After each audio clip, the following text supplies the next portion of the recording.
Before we begin, if you love stories about redemption, sacrifice, and the unbreakable bonds between alphas and omegas, hit that like button right now and subscribe, because today's story will leave you absolutely breathless.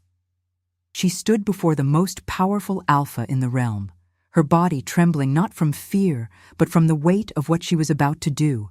intentionally igniting his rage to save his life, and what he discovers about her will shatter everything he thought he knew. The pack house stood silent in the pre-dawn darkness, its stone walls holding secrets that had festered for generations, and within its great hall, Cale Draven, alpha of the northern clans, sat alone at the head of a table carved from ancient oak, his silver eyes reflecting the dying embers of the hearth fire, while his mind replayed the events of the past week like a curse he couldn't break. His beta, Marcus, had warned him 3 days ago that something was wrong, that the Omega who had arrived 6 months prior, carrying nothing but a tattered cloak and eyes that held too much sorrow, was not what she appeared to be. But Cale had dismissed it, believing her to be just another broken soul seeking refuge in his territory, another lost creature who would eventually heal or leave. He had been wrong about many things in his long life, had made decisions that cost him more than he cared to remember, but nothing had prepared him for the way Sarah Moonwhisper would carve herself into his consciousness like a blade wrapped in silk, her presence in his pack both insignificant and utterly consuming, in ways he refused to acknowledge until it was almost too late. Sarah had kept to the shadows since her arrival, taking work in the kitchens and the herb gardens, speaking only when spoken to and never meeting anyone's eyes directly, her small frame seeming to fold in on itself whenever an alpha or even a strong beta passed nearby, and the pack had largely ignored her, dismissing her as weak, damaged, perhaps even wolfless, given how faint her scent was, how carefully she seemed to suppress every natural instinct that should have defined her as Omega. Cale himself had barely noticed her except in passing, his attention consumed by border disputes with the eastern clans, by the pressure from the Council of Elders to choose a mate and secure his bloodline, by the weight of leadership that had only grown heavier since his father's death 5 years ago, left him alone at the helm of a fractured alliance. But 3 weeks ago, something had shifted, a moment so small he almost missed it, when he'd walked through the kitchen gardens at dusk and found Sarah kneeling among the moonflowers, her fingers gentle on the silver petals while she whispered words in the old tongue, words he hadn't heard since his grandmother had passed, words that made his wolf stir with recognition and hunger and something uncomfortably close to longing. He had stopped, hidden by the shadows of the doorway, watching as she tended each plant with a reverence that spoke of training, of knowledge that went far beyond what a common pack Omega should possess. And when she finally stood, her face turned toward the rising moon, he saw something in her expression that made his chest tighten, a devastating combination of grief and determination, and a kind of haunted beauty that reached past his carefully constructed walls and grabbed hold of something primal inside him. She had sensed his presence then, her body going rigid, her head bowing immediately in submission, but not before he caught the flash of something else in her eyes, something that looked almost like resignation, like she had been waiting for this moment and dreading it in equal measure. He had said nothing, simply turned and walked away, but his wolf had howled inside his mind for the rest of the night, demanding he go back, claiming her as something precious, something that belonged to him. And Cale had spent hours in his study trying to understand why a broken Omega with no apparent pack lineage and barely any scent could provoke such a violent reaction from the beast that shared his soul. The next morning, Cale had ordered Marcus to investigate Sarah's background, to find out where she came from and why she had sought refuge in the northern clans, and what his beta had discovered sent ice through his veins and made every protective instinct he possessed roar to life with terrifying intensity. Sarah Moonwhisper was not her real name, was likely not even close to her true identity, and the few traces Marcus could find suggested she had once been connected to the Silver Moon Sanctuary, a sacred order of Omegas who served as healers and seers, and who were protected by ancient laws that even alphas dared not violate. But the sanctuary had been destroyed 8 years ago, burned to the ground by the rogue Alpha Damien Ashford and his mercenaries, and every Omega within its walls had been slaughtered, their blood spilled in violation of every law, both human and wolf, their deaths a stain on the collective conscience of every pack that had failed to intervene in time. There were no survivors, or so the official reports had claimed, so the presence of Sarah in his territory, hiding under a false name and suppressing her true nature, suggested either a miracle or a deception so profound that Cale couldn't begin to untangle its implications. He had confronted her that evening, had summoned her to his private study where the walls were thick enough to contain whatever truth would emerge. And when she entered with her eyes downcast and her small hands clasped before her like a penitent awaiting judgment, something in his chest cracked at the sight of her deliberate smallness, her practiced invisibility. He had demanded answers, his voice harder than he intended, asking her who she was, where she truly came from, why she had lied to gain entry to his pack. And she had stood there in silence for what felt like an eternity before finally lifting her eyes to meet his. And what he saw in those depths nearly brought him to his knees.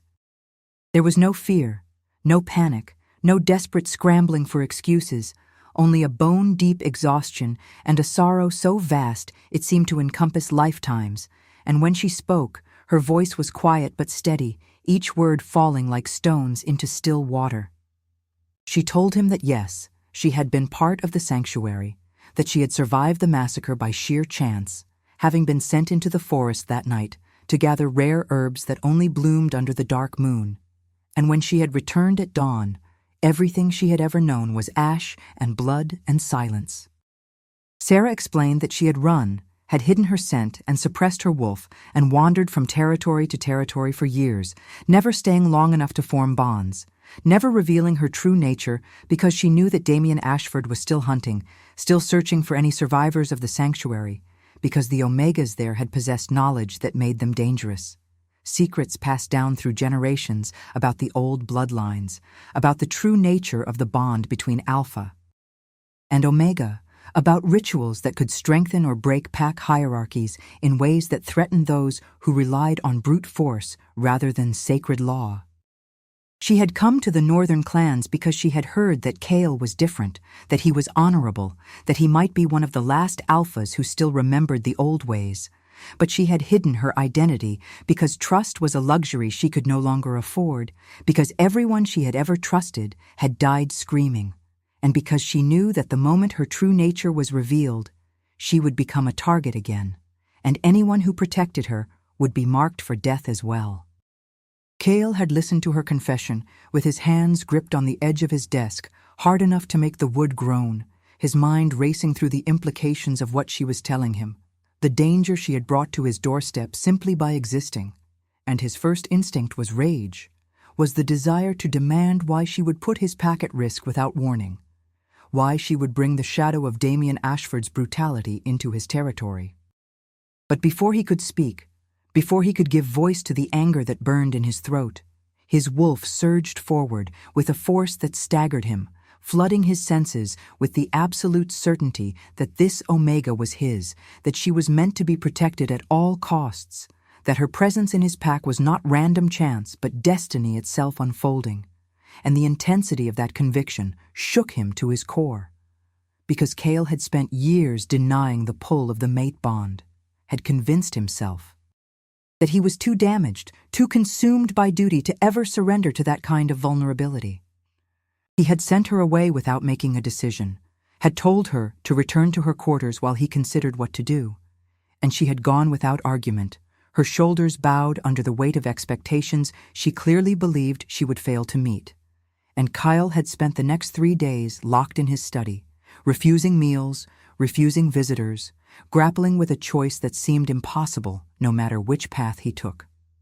If he sent her away, he would be condemning her to a life of running, of fear, likely to eventual death when Damien's hunters finally tracked her down, and his wolf howled in protest at the mere thought, the beast inside him willing to burn the world down rather than let her face that fate alone. But if he kept her, If he acknowledged what she was and offered her the protection of his name and his pack, he would be declaring war on one of the most vicious rogues in living memory, would be painting a target on every member of his clan, would be risking everything he had spent years building for the sake of one broken Omega, who had already survived more than should have been possible. The Council of Elders had summoned him on the 4th day, demanding an audience in the Great Hall, and Kyle had known before he entered that someone had talked, that word of Sarah's true identity had reached ears that would not simply let the matter rest in his hands alone. Elder Rowan, ancient and sharp-eyed, had been the one to speak first, his voice carrying the weight of tradition and a pragmatism that bordered on cruelty, stating plainly that the Omega could not be allowed to stay, that the risk to the pack was too great, that Kale's duty as Alpha was to protect the many, not to indulge sentiment for one damaged female whose presence threatened everything they had built. The other elders had nodded in agreement, all except for Elder Mira, the only woman among them, whose eyes had held a knowing sadness as she watched Kale's face, as she saw the war raging behind his carefully controlled expression, and when she finally spoke, her words were gentle but devastating, reminding him that an Alpha who let his heart rule over his head was an Alpha who would watch his pack burn, and no amount of noble intention could protect against that fundamental truth. Kale had felt the trap closing around him, had understood that the council was right from a purely tactical standpoint, that keeping Sarah was a gamble he couldn't rationally justify. But the thought of forcing her to leave, of watching her walk out of his territory and back into the shadows where death waited patient and hungry, made something in his chest feel like it was tearing apart. He had been about to speak, to announce his decision, though he still didn't know what words would come out of his mouth, when the doors to the great hall had burst open and Sarah herself had walked in, her chin lifted, her eyes burning with a light he had never seen in them before, and the sheer audacity of an Omega interrupting a council meeting had shocked everyone into momentary silence. She had moved to the center of the room with steps that didn't falter despite the weight of every disapproving glare, and when she spoke, her voice rang out clear and strong, echoing off the stone walls with an authority that made several elders flinch because whatever she had been hiding, whatever she had been suppressing, was no longer contained. Sarah had addressed the council directly, had told them that she understood their concerns, that she had never intended to bring danger to the northern clans, and that she would leave immediately, would walk out before sunset and never return, would take her cursed existence somewhere far away where Kale and his pack would never have to face the consequences of her survival. But then she had turned to face Kale, had met his eyes with an intensity that felt like being struck by lightning, and she had spoken words that would replay in his mind for days afterward, words that cut through every defense he had ever constructed. She had told him that he was the first Alpha she had encountered in 8 years who had made her want to stop running, the first man who had looked at her like she might be worth something more than pity or use, and that she was grateful for the brief sanctuary he had provided, even if it couldn't last, even if she was destined to spend the rest of her life looking over her shoulder waiting for the blade that would finally end her borrowed time. Her voice had cracked on the last words, a hairline fracture in her composure, and Kale had felt his wolf go absolutely feral inside his mind, the beast demanding he cross the room and claim her, protect her, make her understand that she was not leaving, that he would tear apart anyone who tried to take her from him. But before Kale could move, before he could speak the words that were clawing up his throat, Elder Rowan had stood, his face twisted with disgust, and declared that the matter was settled, that the Omega would be escorted to the border at dawn, and that any pack member who aided her after that point would be exiled, and the casual cruelty of it, the dismissal of Sarah's life as if she were nothing more than an inconvenient problem to be disposed of, had made rage flood through Kale's veins hot. Enough to burn. He had been about to overrule the elder, to assert his authority as Alpha regardless of the political consequences, when Sarah had done something that changed everything, something so calculated and desperate and heartbreaking that even now, days later, Kale still couldn't fully process the layers of sacrifice it contained. She had turned back to the council, had drawn herself up to her full height which was still pitifully small compared to any of them. And then she had spoken words in the old tongue, words that made the air in the great hall crackle with power, words that Cale recognized from his grandmother's teachings as a formal challenge, an accusation of cowardice and dishonor directed not at the council but at him, at the Alpha himself. The room had gone deathly silent, every eye turning to Cale, waiting to see how he would respond to such an unthinkable breach of protocol, because for an Omega to challenge an Alpha in front of witnesses was not just disrespectful, it was a violation of every social structure that kept their world functioning, and the punishment for such defiance was severe, often fatal. Sarah had continued speaking, her voice rising with each word, accusing Cale of being weak, of hiding behind politics and the council's skirts like a coward, of being unworthy of his father's legacy, of being no true alpha if he couldn't even make a decision without permission from a circle of old wolves who cared more about comfort than honor. The words had been designed to wound, to provoke, and they had struck their target with devastating accuracy, making Cale's wolf snarl and his hands clench into fists, making every instinct he possessed demand a response, a show of dominance, a reminder of exactly who held power in this territory. His vision had gone red at the edges, his control slipping as his alpha nature surged forward, demanding submission, demanding that this insolent Omega be reminded of her place, and he had taken a step toward her with violence singing in his blood. But then Sarah had done something that shattered his rage like glass, had lifted her chin to expose her throat in the most vulnerable position possible while her eyes remained locked on his. And in those eyes he had seen not defiance, but desperate pleading, a silent message that cut through his fury and made him understand with sickening clarity what she was doing. She was provoking him deliberately, was engineering a situation where he would have no choice but to assert his dominance publicly, to punish her for her disrespect. And in doing so, she was giving him an out, a way to save face with the council, while also ensuring that she would be dealt with by his hand, rather than simply cast out to face Damien's hunters alone. If Cale punished her himself, if he took responsibility for disciplining this disrespectful Omega, he could control the outcome, could ensure that whatever happened to her happened under his watch, within his territory, where he could still protect her even as he appeared to be asserting his authority. It was brilliant and terrible, and spoke to a level of tactical thinking that no broken, traumatized Omega should possess, and the realization that she was sacrificing her pride, her safety, possibly her life, all to give him a politically acceptable path forward, had made something in Cale's chest crack wide open. He had crossed the room in 3 long strides, had grabbed Sarah by her arm hard enough to make her gasp, and dragged her from the great hall while the council watched in grim satisfaction, believing they were witnessing a proper alpha asserting control over an unruly pack member. Cale had pulled her through the corridors with his grip like iron and his mind spinning, not sure whether he wanted to shake her or gather her close and never let go, furious at her for putting herself at risk, awed by her courage, devastated by the fact that she had been willing to provoke his wrath just to give him options when he had been paralyzed by indecision. He had brought her to his private chambers, had shut and locked the door, and then he had released her and stepped back, putting distance between them before he did something he couldn't take back, before his wolf completely overrode his human reasoning, and he claimed her right there regardless of consequences. They had stood in silence for a long moment, both breathing hard, and when Sarah finally spoke, her voice was small again, stripped of the defiant fire she had wielded in the great hall, and she had apologized, had said she knew she had overstepped, that she had disrespected him in the worst possible way, but that she couldn't let the council force him to make a choice that would haunt him,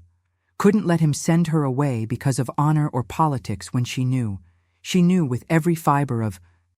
her being that they were meant to find each other, that whatever thread of fate had survived her years of running had led her to his territory for a reason.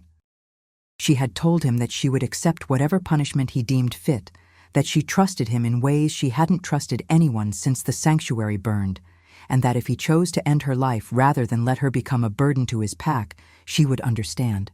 would go to her death grateful for the brief moments of peace she had found in his presence. The casual way she spoke of her own death, the acceptance in her voice, had made Cale want to put his fist through the stone wall, had made his wolf howl in anguish, because how could she not see what she meant? How could she not understand that the thought of her dying, of her blood being spilled, was enough to make him consider burning down every pack in the realm if that's what it took to keep her safe?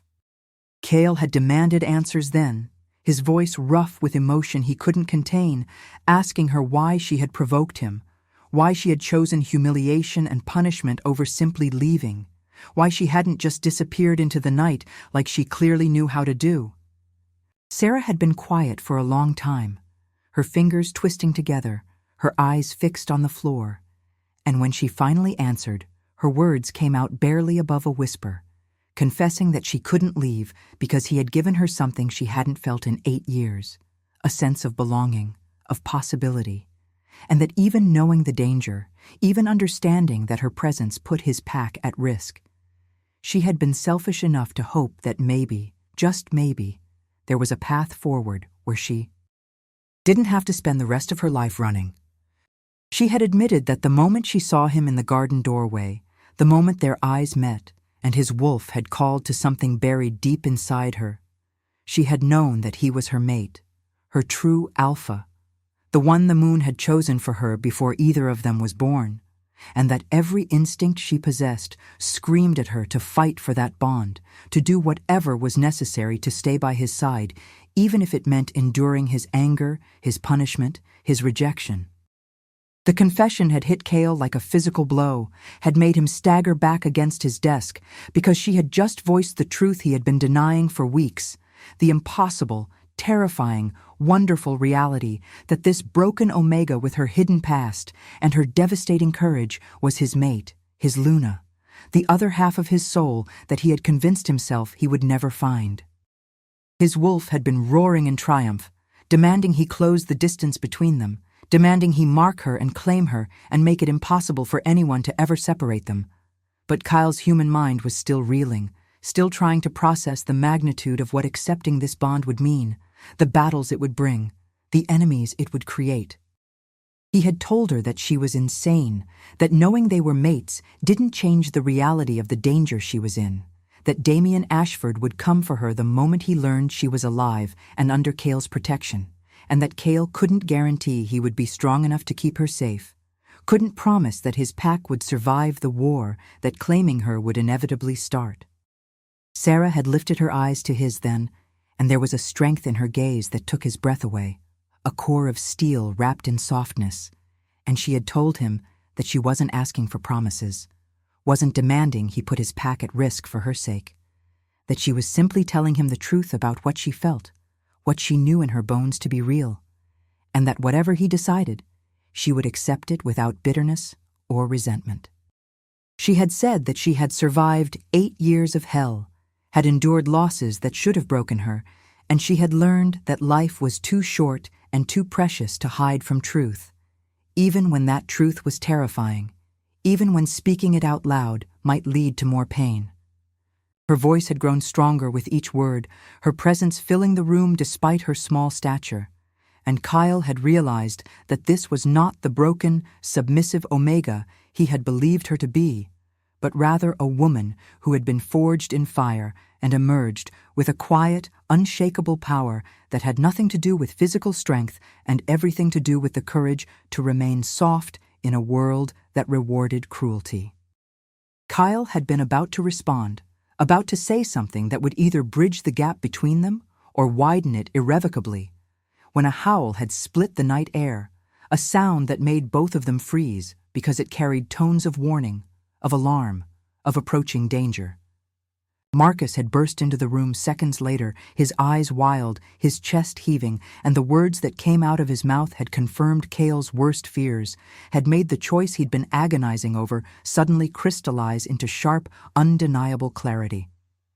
Damien Ashford had been spotted at the southern border with a force of at least 30 mercenaries, and they were demanding entrance to the territory, claiming they were hunting a fugitive Omega who had stolen sacred artifacts from a destroyed sanctuary, and that any pack harboring this criminal would be considered complicit in her crimes and subject to immediate retribution under the old laws of pack justice. The accusation was a lie, a convenient fiction designed to give Damien legal cover for what was really just a hunt, a continuation of the massacre he had started 8 years ago. But the fact that he had come in force, had brought enough warriors to challenge even the northern clans, spoke to how badly he wanted Sarah, how much of a threat she represented to whatever plans he had been building in the shadows. Cale had felt his wolf surge forward, had felt every protective instinct he possessed roar to life, and in that moment, all his doubts, all his careful weighing of politics and risk, had fallen away, leaving only a single, burning certainty.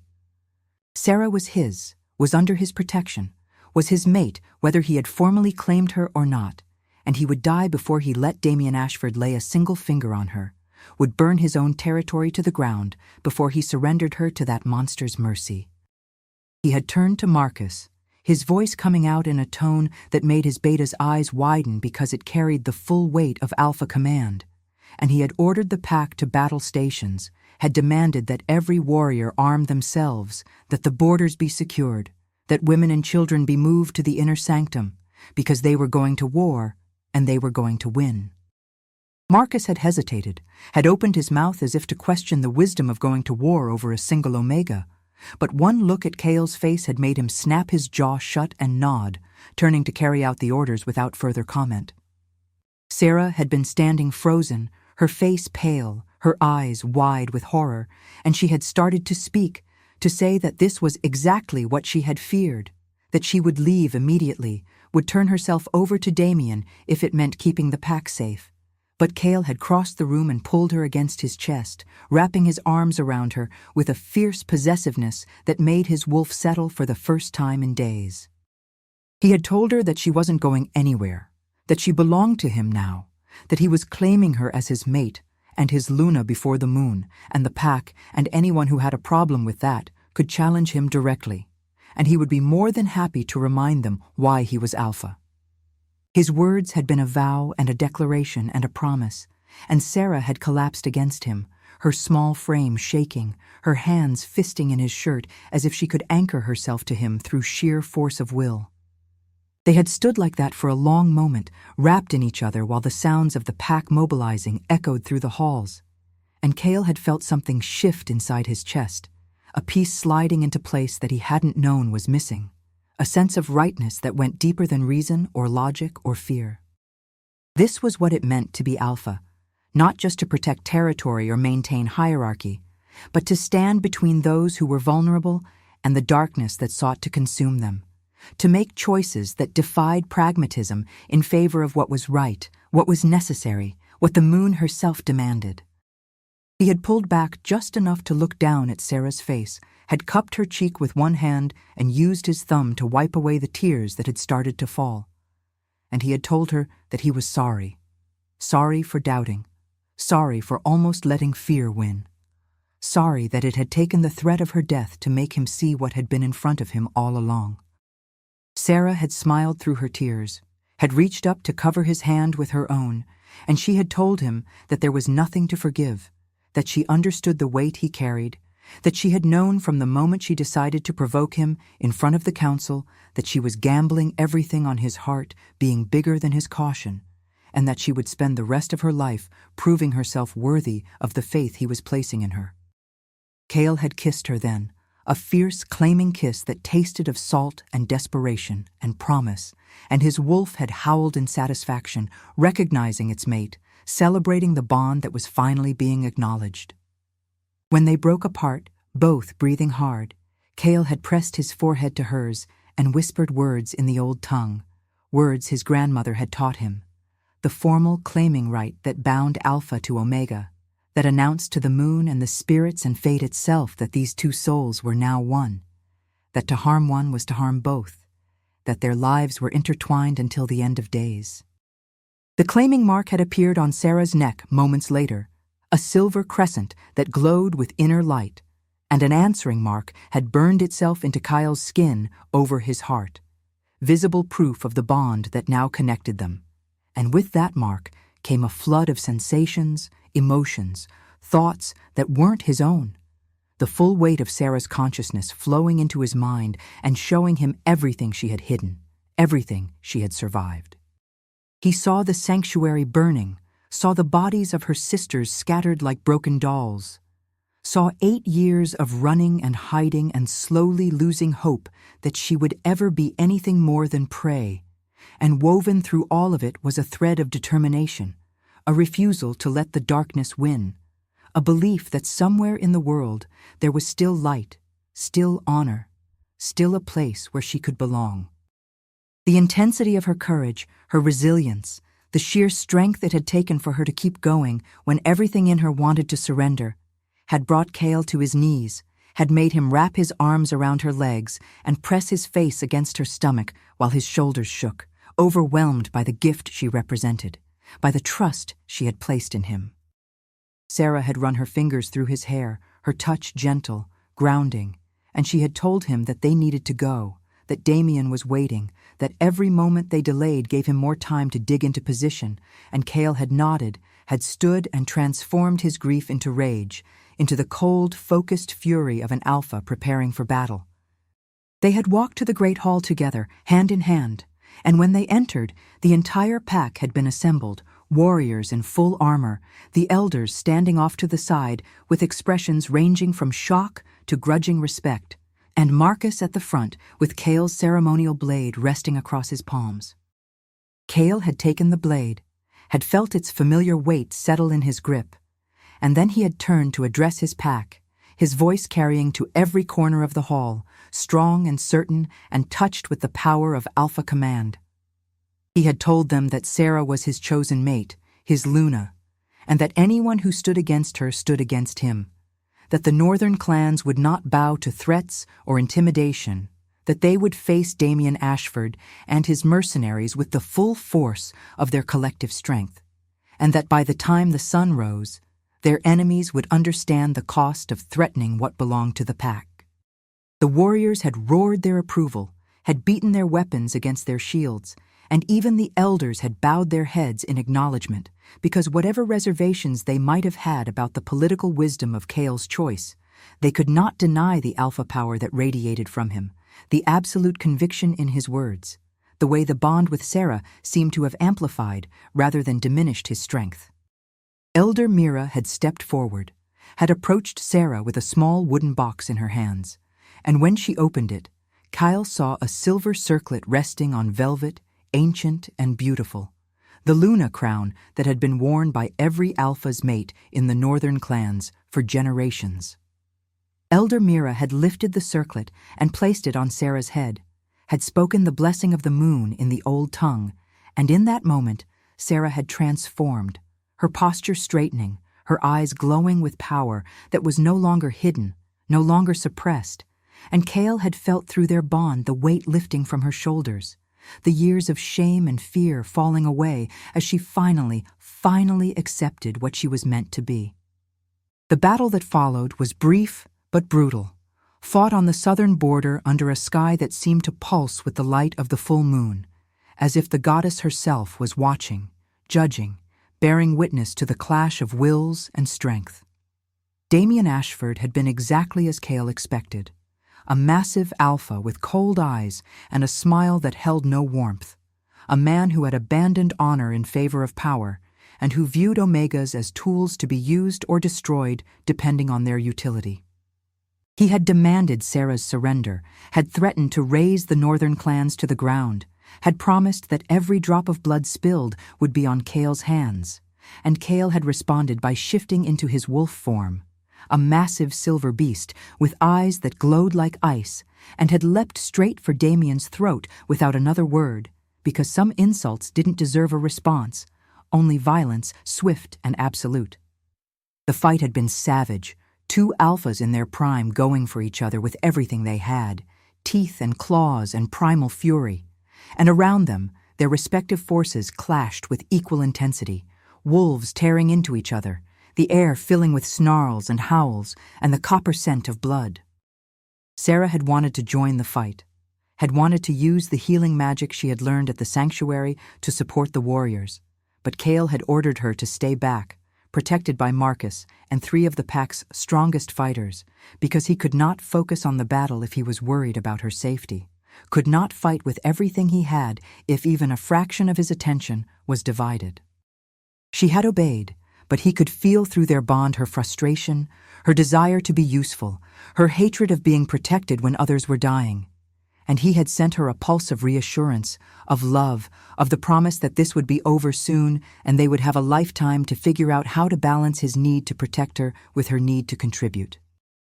Damien had been strong, had been vicious, had fought with the skill of someone who had survived countless challenges, but Kale had something Damien didn't, something that made all the difference when the battle reached its breaking point.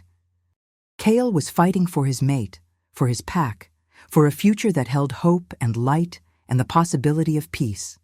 while Damien was fighting for pride, for power, for the satisfaction of finishing what he had started 8 years ago. And that difference, that fundamental distinction in motivation, had been what tipped the scales. Kale had found an opening, had lunged and caught Damien by the throat, had used his full alpha strength to bring the larger wolf down, and for one crystalline moment he had held Damien's life in his jaws, had felt the pulse beating against his teeth, had known that one bite, one snap, would end this forever. But instead of killing him, instead of finishing it with the brutal efficiency that every instinct demanded, Kale had released him, had stepped back and shifted to human form, standing naked and bloodied in the moonlight with his eyes blazing silver. And he had spoken words that echoed across the battlefield, words that made every wolf pause and turn to listen. He had told Damien that the northern clans did not execute defeated enemies, that they offered mercy to those who would accept it, that the old ways demanded that even rogues be given the chance to surrender and return to the fold, and that Damien could choose now, could choose to end this cycle of violence and bloodshed, or he could refuse and die. But either way, the hunt for Sarah ended tonight because she was under Kale's protection, and nothing in this world or the next would change that fact.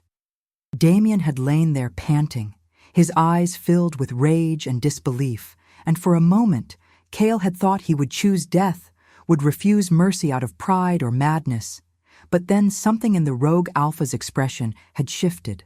a crack appearing in the armor of his arrogance, and he had lowered his head, had exposed his throat in submission, and had spoken the words of surrender in a voice that shook with humiliation and barely contained fury.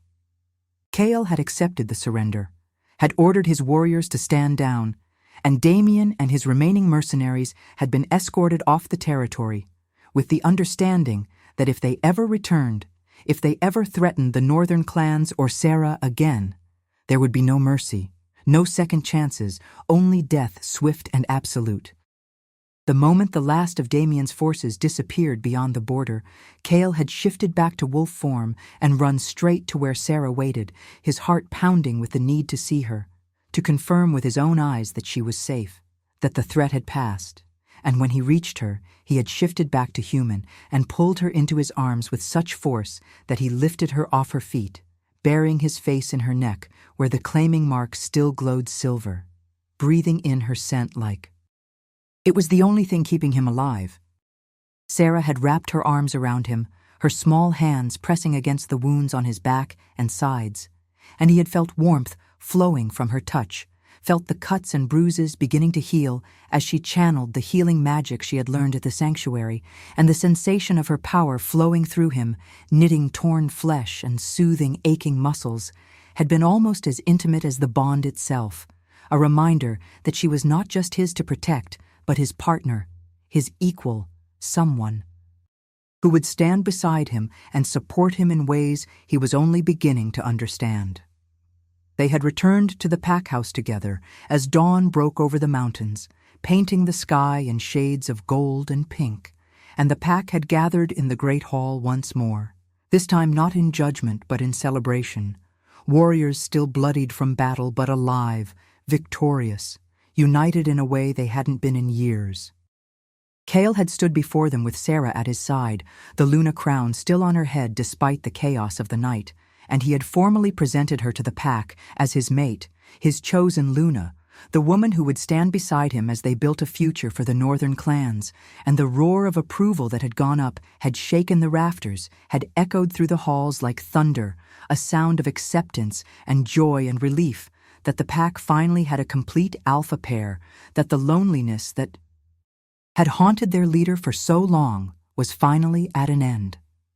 Elder Mira had performed the mating ceremony at sunset that same day, unwilling to wait even for the wounds to fully heal, understanding that after everything that had happened, Kale and Sarah needed the formal recognition, needed the ritual to anchor them in tradition and pack law, needed the community to witness and bless what had already been claimed under the moon. The ceremony had been beautiful,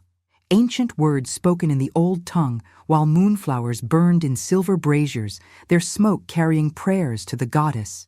And when Kale had bitten down on Sarah's neck to complete the mating mark, to seal the bond in a way that would be recognized by every wolf and spirit in existence, the power that had flooded through both of them had been staggering, a connection so deep and complete that for a moment Kale couldn't tell where he ended and Sarah began. Couldn't separate his heartbeat from hers, his breath from hers, his soul from hers. In the weeks that followed, Sarah had transformed from the broken, hiding Omega into the Luna the northern clans had needed without knowing it. Her knowledge from the sanctuary proving invaluable as she taught the pack healers techniques that had been lost, as she worked with Elder Mira to restore old rituals that strengthened pack bonds, as she walked among the wolves with quiet authority and genuine compassion, earning loyalty not through force, but through the simple act of seeing people, of listening, of caring. Kale had watched her bloom with something close to awe, had seen the woman she had always been meant to be emerging from the protective shell she had built, and he had fallen more in love with her every single day, grateful beyond words that she had been brave enough to provoke his rage, clever enough to save his life by forcing him to make a choice, strong enough to survive until fate could bring them together. The truth about her, the truth that Damien had feared enough to hunt her for 8 years, had finally been revealed one night when Sarah had taken Kale to the sacred grove at the heart of the territory, to the ancient altar where pack alphas had performed binding rituals for generations. She had told him then, with moonlight silvering her hair and tears tracking down her cheeks, that she was not just a survivor of the sanctuary, but the last living descendant of the first Luna, the original Omega who had formed the sacred bond with the first Alpha when their kind was young, when the line between wolf and spirit was thin as mist and just as permeable. Her bloodline carried power that went beyond healing or foresight, carried the ability to strengthen or sever pack bonds, to speak directly to the moon goddess, to channel energies that could reshape territory boundaries and pack hierarchies if she chose to use them. And that was why Damien had wanted her dead, because as long as she lived, his claims to power built on violence and intimidation were illegitimate, could be challenged and overturned by someone who carried the blessing of the first Luna in her very blood.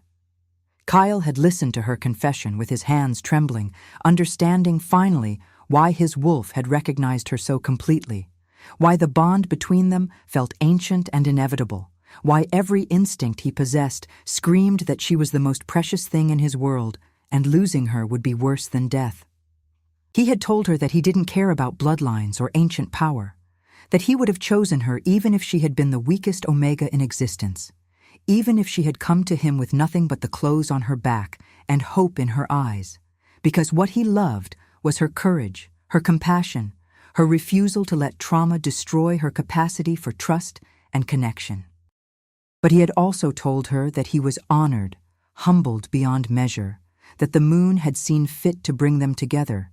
that out of all the alphas in all the territories, she had chosen to trust him, to fight for him, to build a life with him, and that he would spend every day he had left making sure she never regretted that choice. Sarah had kissed him then, soft and sweet and full of promise, and she had told him that she had never regretted it, not even in that terrible moment in the great hall when she had stood before the council and deliberately shredded her own dignity to give him a way forward. Because even then, even knowing he might reject her, might punish her, might send her away, she had believed in him, had trusted that the man she had watched tend his garden and speak kindly to the lowest pack members was a man worth fighting for, worth risking everything for. She had told him that provoking his rage had been the hardest thing she had ever done, harder than surviving the massacre, harder than 8 years of running, because it had meant making him see her as a problem, as a burden, as something that needed to be dealt with. And all she had wanted was for him to see her as she truly was. To love her not despite her brokenness, but with full understanding of what she had endured and what she had become because of it. The pack had thrived under their joint leadership, the northern clans becoming known throughout the region as a place of honor and healing, where the old ways were remembered and practiced, where strength was measured not just in battle prowess, but in loyalty and compassion and the willingness to protect those who could not protect themselves. Other packs had started sending their wounded and their traumatized to seek help from Luna Sarah, had recognized that she possessed gifts that went beyond the ordinary, and slowly, carefully, she had begun to rebuild what had been destroyed when the sanctuary burned, training young Omegas in the healing arts, in the sacred rituals, in the knowledge that had been passed down through her bloodline for generations. Kyle had supported her completely, had used his authority as alpha to ensure she had everything she needed, had stood beside her as she worked to create something beautiful from the ashes of tragedy, and together they had proven that strength and gentleness were not opposites but complementary forces, that a pack led by both Alpha and Luna working in harmony was more powerful than any amount of dominance alone could create. On the first anniversary of their mating, Sarah had told him she was pregnant, had placed his hand on her still flat stomach, and whispered that she could feel the new life growing inside her, a child who would carry both their bloodlines, both their strengths, both their hopes for the future. Kale had dropped to his knees before her, had pressed his forehead to her stomach and wept openly, overwhelmed by the gift of it, by the knowledge that this woman who had survived so much, who had been told she was worthless and broken and disposable, was now carrying his child, was creating new life from the love they had built together. He had promised their unborn child that they would grow up knowing safety, knowing acceptance, knowing that they were wanted and treasured, and that he would build a world where no one would ever have to run the way Sarah had run, where no one would ever have to hide their nature or suppress their gifts out of fear. The child had been born under a full moon, a daughter with Kale's silver eyes and Sarah's delicate features, and they had named her Luna Celeste, a name that honored both her heritage and the goddess who had brought her parents together. The pack had celebrated for 3 days, warriors and healers and farmers all coming to meet the tiny princess who represented not just the continuation of Kale's bloodline, but the promise of a better future, and Elder Mira had performed the blessing ceremony with tears streaming down her weathered face, speaking prophecies about the child's destiny, about how she would grow to become a bridge between the old ways and the new, a leader who would unite the scattered packs and restore what had been lost when fear and violence had driven them apart. Kale had held his daughter in his arms, had looked down at her perfect face and then across at Sarah, who was watching them both with exhausted joy, and he had thought about how close he had come to losing this, to letting fear and politics and the weight of duty prevent him from claiming the woman fate had sent him. He had thought about that moment in the great hall when Sarah had deliberately provoked him, had sacrificed her own dignity and safety to force him out of paralysis, and he had understood with crystal clarity that she had saved his life that day just as surely as if she had thrown herself between him and a blade, because a life without her, without this, would have been no life at all, but merely existence, hollow and cold and meaningless. Now, as moonlight streamed through the windows of their private chambers and painted everything in silver, Kale watched his mate nurse their daughter, watched the way Sarah's face softened with love, the way her fingers traced gentle patterns on the baby's back, and he felt his heart swell with an emotion too big for words, too profound for any language to capture. He crossed the room and sat beside them, wrapped his arm around Sarah's shoulders and pressed a kiss to her temple, and she leaned into him with a contented sigh, the three of them forming a circle of warmth and safety and belonging. Cale whispered that he loved her, that he would love her until the mountains crumbled and the moon fell from the sky, that she was the best thing that had ever happened to him, and Sarah smiled, her eyes bright with tears, and whispered back that she knew, that she had always known, that the moment she saw him standing in that garden doorway, she had recognized her home, her future, her forever, and that every moment of pain, every year of running, every sacrifice she had made, had been worth it. To arrive at this moment, in his arms, with their daughter between them and a lifetime of tomorrows stretching out ahead. If you loved this story of sacrifice, redemption, and the unbreakable bond between true mates, make sure you hit that subscribe button and check out our playlist for more Alpha Reverse tales where the broken become whole and love conquers even the darkest past, because every Omega deserves an Alpha who will fight for them. And every Alpha deserves an Omega brave enough to save his life by breaking his heart first.